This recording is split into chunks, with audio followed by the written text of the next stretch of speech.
Go to the point of what is a graphic novel. So I write comics. I don't draw them. Everything you've seen here is drawn by other artists. And they're not funny, even though they may look funny. They're just essays with pictures and words.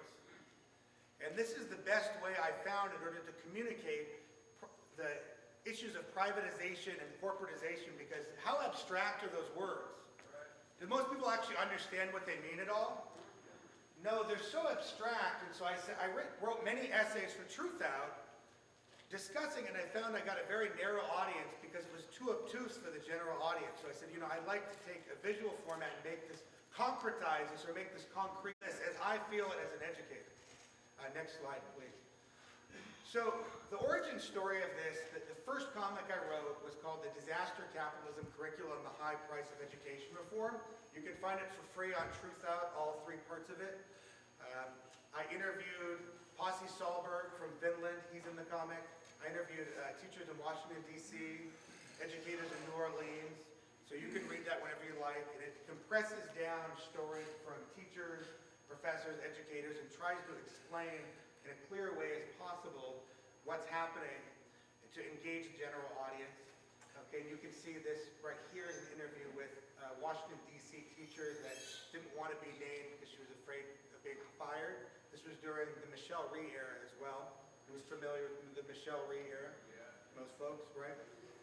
And she had a population, I would say, that's in many ways similar to the population at Richmond High. And she was at a quote-unquote failing school. And the way that they remediated that failing was by giving more and more standardized tests. Even though in that area there was a 40% poverty unemployment rate for adults and an exceptionally high murder rate, but they couldn't talk about that, they had to prepare for tests. So you can see her story communicated in the first chapter of the Disaster Capitalism Curriculum.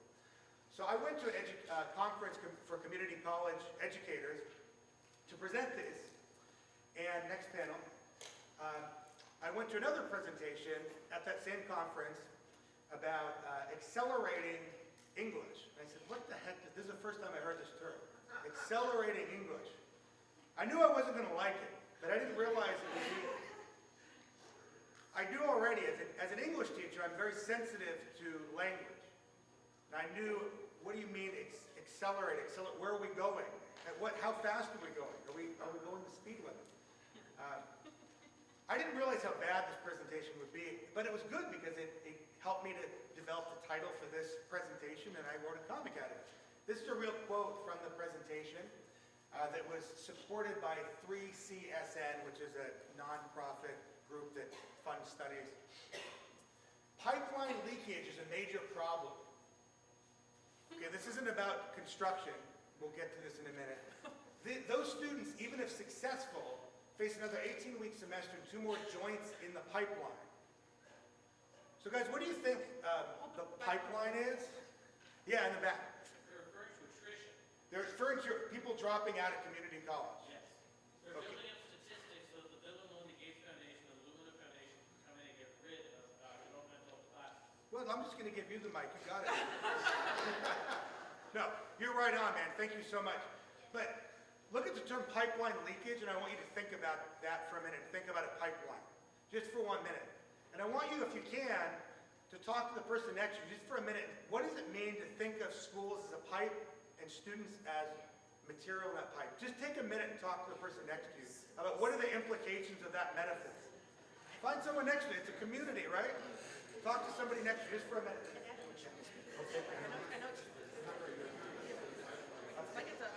Like a yeah. Thank you. Thank you. Oh, no, it's fine.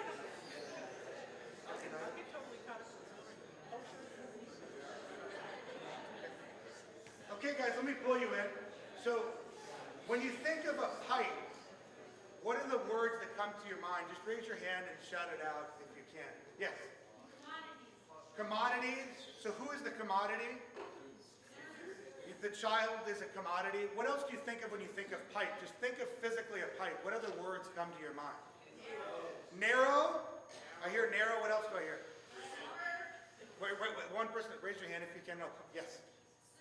Sewers. Yes, thank you. Yeah. Leakage especially gives that sense. Bullshit. Yeah. Right behind there. Yes. Yes. What's that? Go for it. Plumbing. Yes. Ergo, that image you saw at the top. If we can move to the next page, if you don't mind. We'll get to move to the page after that. We'll come back to that. Thus, the opening image of this school is not a pipe with me as a plumber fixing the school system.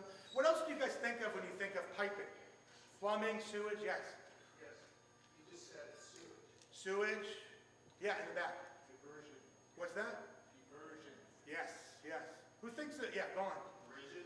Rigid, who thinks of standardized rigid? There's also a clear end point and start point, right? Yes. Predetermined destination. Predetermined by whom? The builders and the architects, right? Now you can see, if we can go back one more step. That's my son in the middle, one more step. That's my son in the middle and other kids for one more cartoon. When they were describing attrition or leakage, they're describing human beings. There's an entire, if we can go to the next page, thank you so much. There's an entire worldview implied by those simple acts of language. It's a worldview in which, sorry, I didn't follow your advice. I need to talk to the mic. It's a worldview in which students or children, human beings, are products made in order to be pumped into the cradle to career pipeline. Who's heard that? So the students or children are raw material for the global capital system. So just the use of that term implies an entire way of thinking about what schools should do, what their purpose is, and it implies a set of policies, right? It implies that school systems should not be built by the students, correct? Because the thing in the pipe doesn't build the pipe, right? It implies an entire technocratic worldview. Just through that use of language, you start to think in those terms, and it starts to normalize a mode of thought that's fundamentally dehumanizing. Would you guys agree with that? Yes. But it doesn't appear that way, because this is somebody that wants to help students, right? They're at it giving a presentation about how to make sure students don't drop out of college. Who agrees we don't want students to drop out, right? But at the same time, the language is fundamentally dehumanizing. I've gone to the next page. So what I found interesting is I heard this at this presentation. I thought, well, that is the most ridiculous language used ever, and I argued with the presenter for a while. I found out he didn't coin that, but that it's actually, the pipeline idea is institutional language. I mean, it wasn't poetic flourish. It's actually how Arne Duncan, our wonderful former Secretary of Education, that's their policy, the cradle to career pipeline. So this organization, this presenter didn't just make this up. This is a part of a worldview and a set of policies that are coming from the Department of Education. That hasn't changed, by the way, whatsoever. And ironically, I love that I'm speaking at Richmond High with the Oilers, since this fits so well. So you have Steve Burns, Chevron's manager of government affairs, and this fits so perfectly. A healthy STEM education pipeline is critical to producing a workforce that can compete, and then that was part of their Fuel Your School program.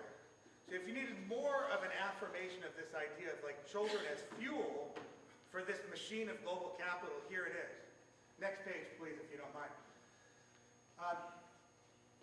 Clearly, none of us are here, we don't like that idea that children are commodities and our schools are simply a place to extract value. And that's me grabbing my son and another child, slipping down the disgusting sewerous, oilish pipeline. Duncan says the pipeline is broken. Yeah, who's heard that idea? The pipeline's broken. Well, my argument is the metaphor is broken. Yes. The way of looking at education is broken. And so this presentation is about how to really see when this perspective is at work and how to break out of that. So moving on to the next page. And that comic is online, by the way, as well. This school is not a pipe. It's just 2 pages. I interviewed Diane Ravitch and Bill Ayers, who Diane will be speaking, I think, right after this. This is a great passage by Robert Frost that my buddy illustrated. I have no idea what the illustration means. He's very creative. He said, draw me something with this poem, and there you go. We're all toadies to the fashionable metaphor of the hour. Great is he who imposes the metaphor. We tend to think of metaphor in poetry, but metaphor operates all the time in everyday life by restricting or framing how we see the world. So, whoever is able to say schools are a pipe is able to normalize a perspective and then normalize certain policies and ways of thinking. On to the next page, please, if you don't mind. Pipeline is just a small part of a larger metaphor, which is that education is a business or an industry. Who's familiar with that? And has heard that, right? Is education literally a business? No. But that concept has become normalized. So what I want you to do right now is think of all the words you've heard of at meetings or wherever else that are business words that have been used in education. I just gave you one, pipeline. Take a minute with somebody next to you and think of any of those BS business words you've heard. Talk to the person next to you. They really are not educational words. They don't come from education theory. They come from the business world. Take a minute to do that, please, if you don't mind. I think another construction word, scaffold. That one's okay. That actually comes from Oh, it does, okay. yeah, that's what I get.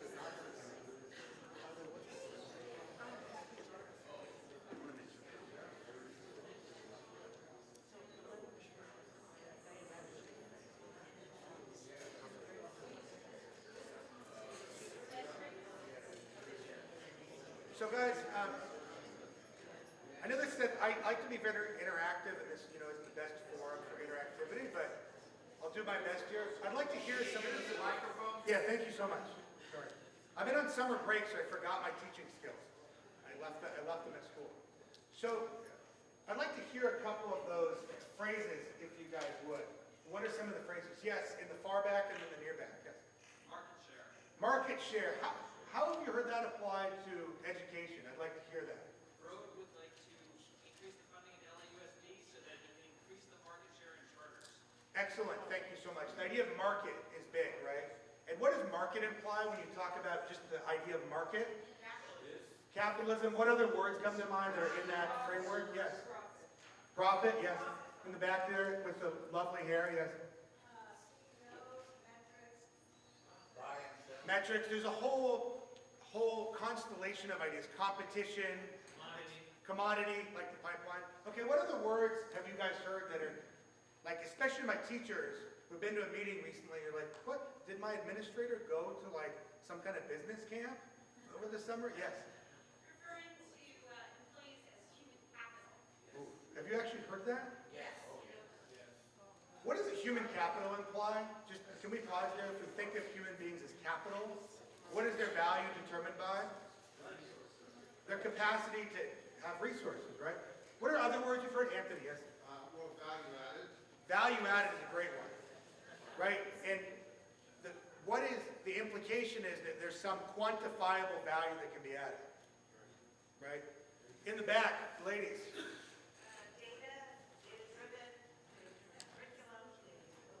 Data-driven. We're going to talk about that whole thing.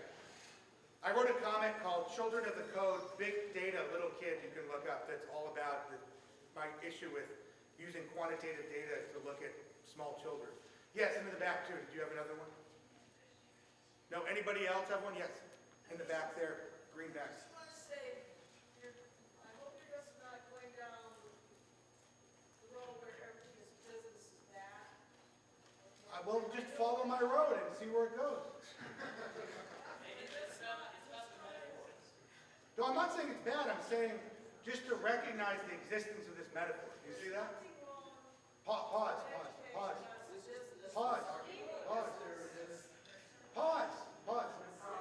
Hold on, pause for 1 minute. I want to respond. What's your name? Karen, good. Let me respond. Can I respond? I'm not saying it's a problem. I'm saying it's a metaphor. Okay, but let's not make it all negative.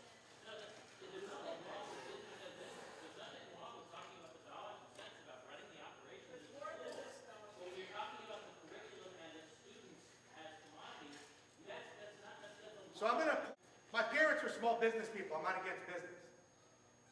I grew up in a small business. So I think it's important to hear what somebody else has to say before you have an opinion. So what I'm trying to say is to notice that this metaphor exists.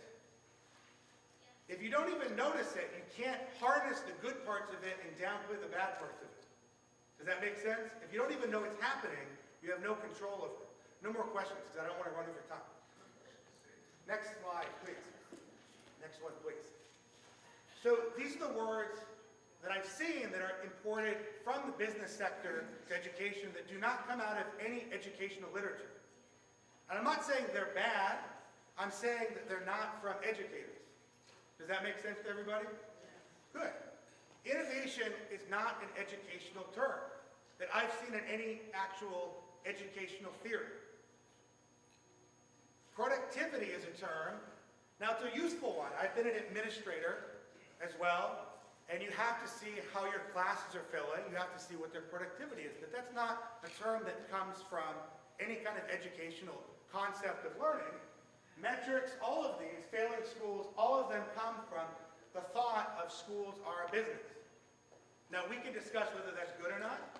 There are many folks that would say this is great. We've thought, we have government schools, and we've thought we haven't asked schools to be accountable like businesses, and this metaphor is going to drive us to success. Moving on, if we can. The three main ones we see are student success. Who's heard that term? Failing school, acceleration, and data-driven. And often, how many people have found these words are used without defining the term? So this is what this presentation is about. It's not a business bashing presentation. It's about understanding the language you use. Does that make sense? Who wants their students to succeed here? Everybody. We disagree perhaps about what success means and the method by which to get there. When you look at the business framework, under a business model, when I think about my parents and their small business, what is success for them as physical therapists? Making a profit, but also they want to help people, right? When you talk about a business framework for student success, as you guys have seen it, what does that look like? What is a successful school? Is it one with a great arts program? No. Is it one with a great music program? What is a successful school under the current set of policies that use the business metaphor? Test scores. That's the profit. So if you look at a school like Richmond High, you can't consider anything but those test scores to determine success and failing. That is the perspective that has been created via our Department of Education. And I'm not saying it's wrong to look at test scores, but I am saying that it's pretty limited when you look at things only from this business metaphor. Moving on if we can. So in that report that I was discussing earlier, I read through the whole thing and did a keyword search. The word success was mentioned 15 times, acceleration 57 times, pipeline 2 times. On to the next page, please. And learning was mentioned 12 times, education 2 times. So what does that tell you? It tells you that this perspective has become decoupled or detached from the learning process. That it's about, this report is about how do we get more people through rather than what are they doing while they're there. Moving on if we can, please. So the question is, where did this come from? Okay, you can see this is an image of my son. And you can see he's been, this is sort of science fiction at the end. You can see he's been given an 88 on his genetic profile, 84 in behavior, 77 income status. This seems kind of science fiction, but it comes from a thing called the early warning systems. Anyone heard of this? Yeah. So it's where you take quantitative data sets and assign a probability to how likely it is that person, that child will graduate from high school. So where did a philosophy like that come from, that you could take test scores from a young child and then convert it into a prediction about how likely they are to be successful? Where did this idea of business as the dominant metaphor for what an educational process come from? You could probably guess, but here's the next page. There it is. So that's Milton Friedman, and he is the writer of Capitalism and Freedom and the inventor of the school voucher. He's really the inventor of the choice movement. You can hiss. He's very innovative. He's changed the entire landscape, not just of the idea of the voucher or school choice, but how we talk about education. That's a great, one of his perspectives that's been most enduring. Not just his ideas about policies, but how to talk about schools. So in a chapter in Capitalism and Freedom, this is about maybe 1955, there's a section, I think it's called Government and the Role of Schools. If we can move to the next page. And this is where this language is coined. So if you want to find where this set of language, the business and school thing came from, it's from this chapter. Before that, you don't really see this. So he describes the school system as a competitive education market. That's the founding of this way of discussing it. Schools are service providers. Students are education consumers.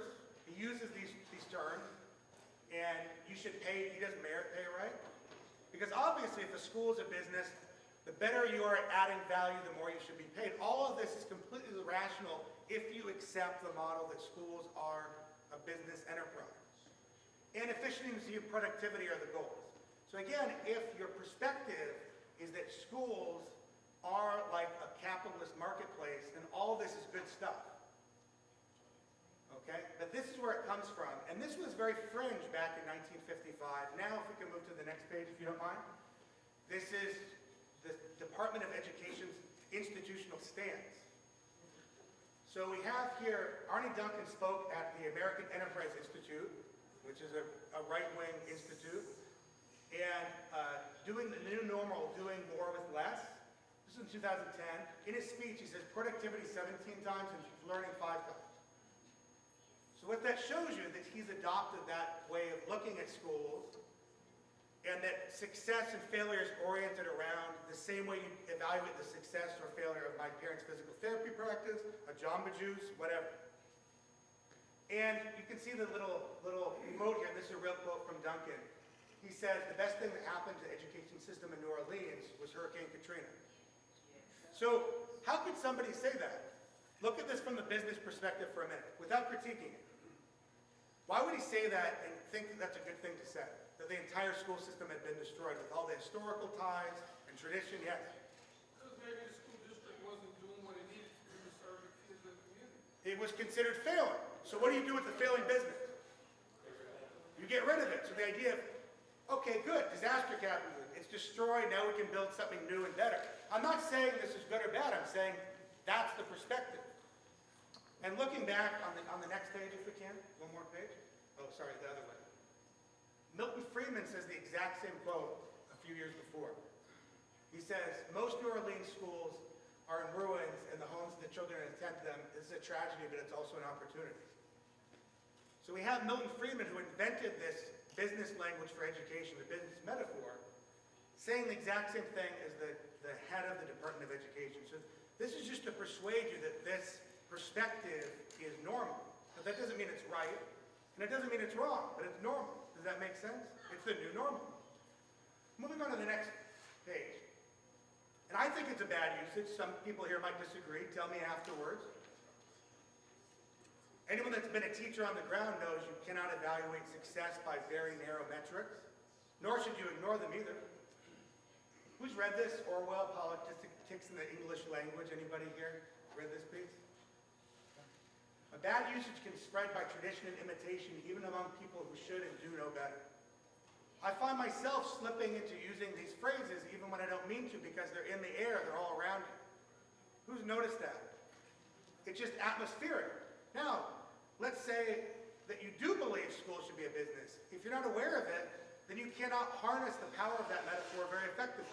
If you're against it, then you're undermining your argument simply by using that language and making people think of it. Do you see that? How can you argue against efficiency while you're using that language of efficiency? So on to the next slide. And again, this is where my opinion comes in. I would like to decolonize the schools from business language and minimize it only to places where it's valuable. 4 R's. We love like acronyms in schools, especially 3 R's. Recognize, resist, reframe, and reclaim.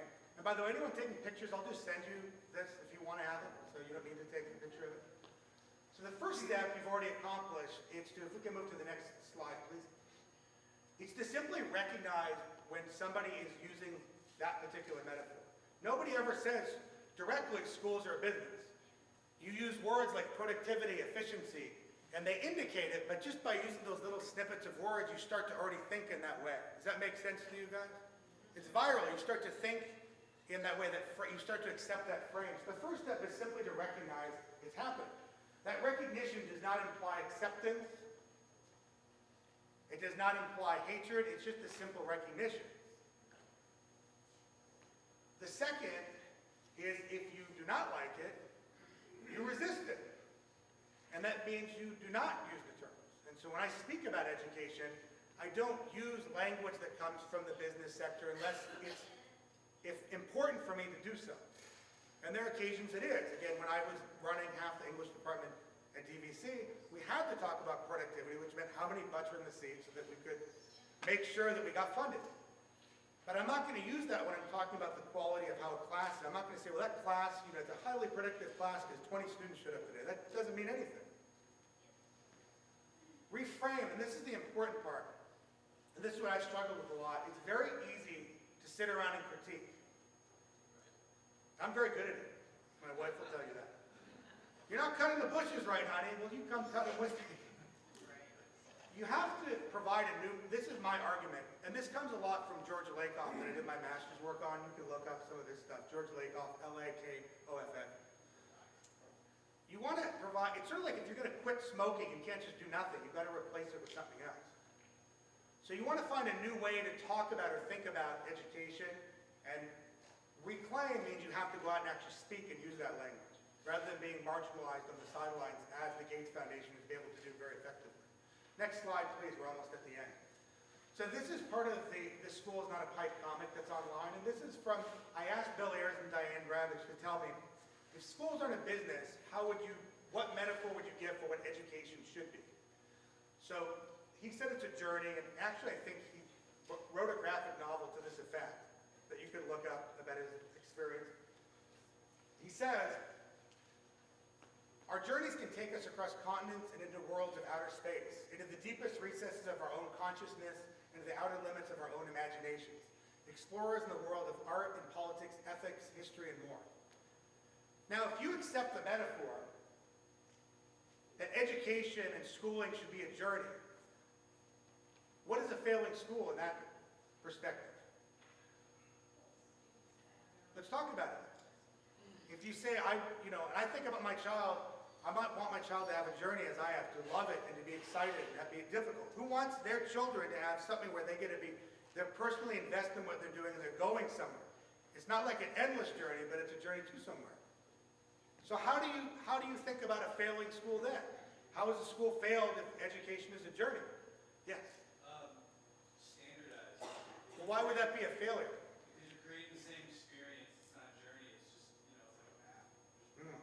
Well, no one said you don't have to have the map on a journey, right? I guess you're right. I'm an explorer. But there you go. So you're saying maybe a good education, some people need a map, some people want to go off the map, and so that a good school would provide those opportunities? Who would agree with that? Okay. I want to hear more. Yes? Not narrow. We said the pipeline was narrow, Yes. so not narrow. So you're talking about expansive. So what does that mean in terms of school policy? How do you make a system that allows people to have, students and children to have a journey? Yeah. Broader curriculum choices. Who would agree with that? Now, if you believe in the pipeline, you want to narrow and be focused, right? If you believe in a journey, you want to have more choices and more options and pathways to walk down. Yes, in the middle of it. Yeah, you. As a journey, it doesn't say anything. It doesn't say it's a good journey, it doesn't say it's a bad journey, it says nothing. Yes. And so you can impose whatever you like on there. Now, Exactly. a good school probably would have a thoughtfully designed journey for students and not just, hey, let's show up and just like hang out and finger paint in 10th grade. A journey does not imply that wouldn't be challenges, right? But if you start to think about education or schooling as a journey, you could really start to talk about, well, how do we make the best journey possible that takes people to a good life, whatever that means. Yes? So, under this, I would define a mostly white school as a failure, and a mostly white school that taught sort of whiteness without any questioning of that as a framework. And a successful school would be an integrated, rich, multicultural school where people actually ask questions about race and culture and backgrounds and create something together. So in your formulation of this idea, a journey would have to be a challenging one across unfamiliar terrain. For that student, they can't just have an echo chamber where they're just wandering around the same area of their own culture. They'd be compelled to be forced out of it. I tend to agree with that as well. But again, as noted by the gentleman in the middle, there's a lot of space to talk about what kind of journey it is. Just like there's lots of types of businesses. There are small businesses, correct? Like my parents worked at, and there's corporations. Those are very different types of enterprise. So again, that would be your formulation, right? Yes, and right here, yes. Evaluation would be different when it wasn't a pipeline, it was a journey. Okay, how would evaluation to you be different? It would be more, evaluate what the child uses the way of writing or, how it's progressed over the years. So you look at the process over the product. Yes, that's what I was saying. So journey would imply more of an emphasis on formative assessment, to use a term that some people are familiar with here, right? You look at the formation of their learning rather than just one end standpoint, right? Now, we could go on, but who can see that this is very generative to think about if schooling is this way, how do policies or lessons come out of this perspective? You have about 8 more minutes. Thank you. I'll be done before that, thankfully. It can take questions of all types. Since this presentation is a journey, you never know what's going to happen. On to the next metaphor. This is Diane Ravitch's metaphor that she gave to me, which I think is interesting. She says it's a family. She said if I were to say education is something, it should be familial. Over the years, I've referred to the culture of a school as akin to a family. A family that works together ideally to help each other develop to be the best they can be. So let's now apply this metaphor momentarily. How would we think about evaluation of a student if we have a familial construct or a way of thinking? Yes? Yeah, please. You take into account the social, emotional development of the child. Who would agree with that? You look at the context that the person's in more, whereas the pipeline doesn't care about the context. You see that? What else would you look at in terms of evaluation? Yes, in the front. You would look at their gifts, what each child brings to the learning environment via, like Howard Gardner's multiple intelligences. So you would look at things in terms of assets instead of deficits. So the pipeline model is a deficit model. It says, well, why can't you fit into this segment of pipe? We have to re-engineer you to make sure you fit in this pipe that's already here, right? Whereas the familial model says, okay, what do you bring to the table that we can help make better? And that leads to another, you brought up another metaphor there as a garden. Ergo kindergarten, right? You could say, good education is like a garden. That's another story for another time. How else would evaluation or anything else be different in a familial model? Yes? It would be unconditional or forgiving in the sense that if someone, messed up, they give them more opportunities. So we're talking about discipline. Let's do that for a minute, right? In the familial model, you're saying the discipline wouldn't be less stern, but it would be more compassionate. Exactly. In the pipeline model, you talk about fallout, and with fallout, you forget it because it's just done. When they're leaked out, who cares about leakage, right? You can wipe yourself morally from leakage, right? It's just disgusting. I mean, it's a horrible metaphor when you think about it. But if this person you feel intimately connected to, they can't be leakage. You care about what happens even when they drop out. Yes. Yes, as far as evaluation, if the system is fostering the creativity of a child and their learning process, then I would think they would have some part in their own evaluation. There'd be more autonomy. Yeah, it would be that, it would be a familial or a collegial thing where, I've heard of schools where students give their own evaluations for their work. So it's interesting is that depends about the type of family you're talking about. And where my dad was pretty strict. I don't think we would have together figured it out. But I think what I'm trying to say here is there's room to think about how you want to talk and think about and create policies. And if you're only thinking in these one terms, it's very one-dimensional. Yes, in the back, my friend. One of the things that I was thinking about was that, because I'm a secondary teacher in elementary education, that maybe the familiar model is really good for elementary, but by the time you get to secondary, the kids have to have some sort of skill level. And so, not to say familiar is good, because I do think familiar is good, but I think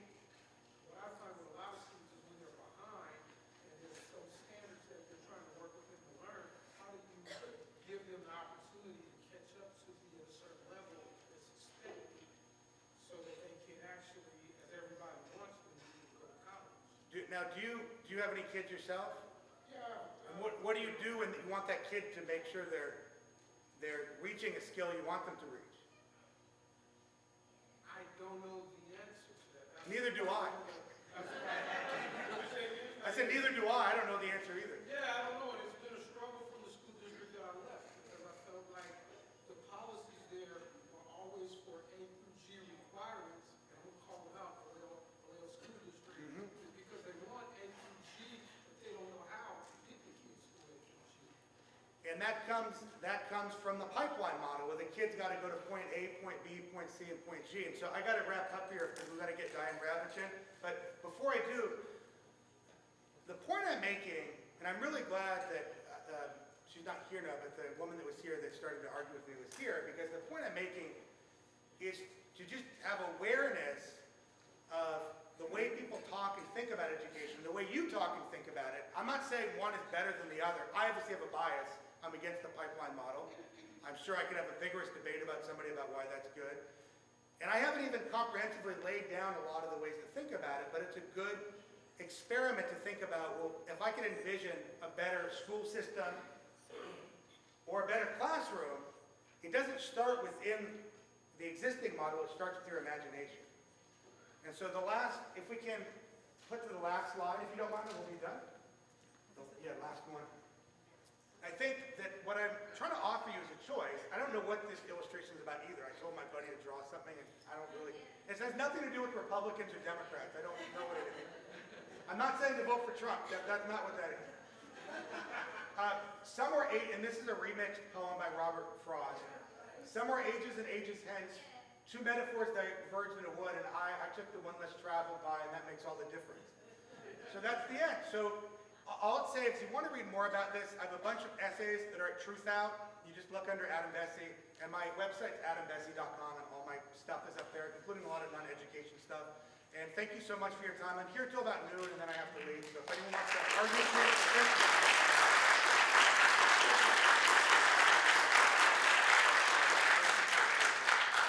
Well, I think we all learned a lot, so that was an excellent presentation, and that's just the beginning of our day. We have a lot more exciting things to learn about today.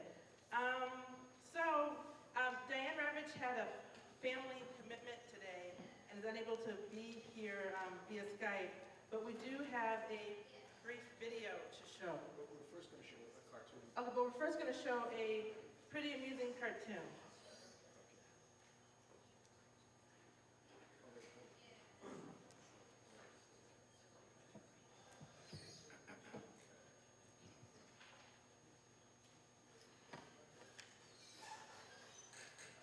Little Timmy look happy and fulfilled? Does your little Timmy look happy and fulfilled at his public school? Well, he's not. Timmy's school is failing, and those students around him, losers. But I like my public school. No, Timmy's not happy or fulfilled, and he's getting dumber by the day. See, public education may look like it's working, but just like Timmy, it's not.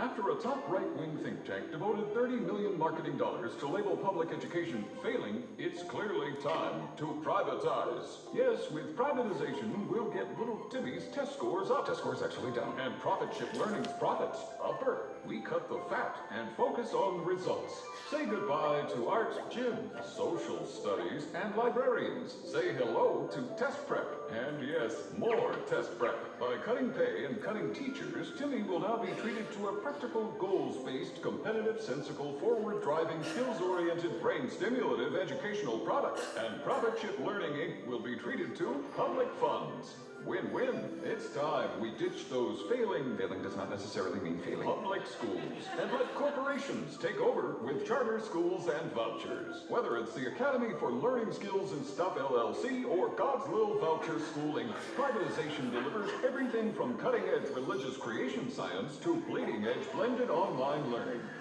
Oops, still need to work out the kinks with that one.